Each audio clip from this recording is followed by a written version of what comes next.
Start by plugging the Wacom tablet into one of the USB ports on the computer. It should start working right away. The stylus acts like a computer mouse, allowing you to move and click the cursor on the screen. Touching the stylus to the tablet acts as a mouse click. The location on the tablet determines where the cursor will point. Hovering the stylus just above the tablet and moving it around will move the mouse cursor on the screen. Keeping the stylus pressed against the tablet functions like holding the mouse button. In a program like Photoshop, this allows you to draw with various tools like the paintbrush. The tablet is mapped out to match the computer screen, so where you touch the tablet with the stylus will determine where the cursor and actions occur on the screen.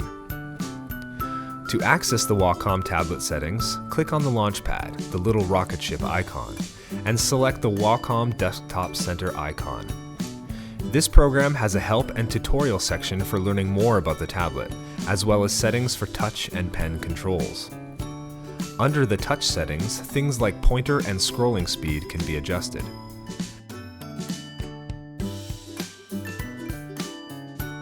The tablet also has buttons on it that can be mapped to specific tasks like zooming, scrolling, various mouse clicks, or even keystrokes.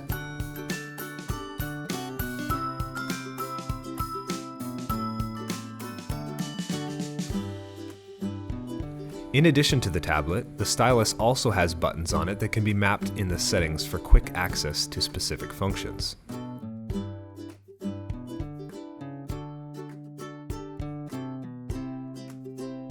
Various finger gestures can be assigned here as well for even more customization.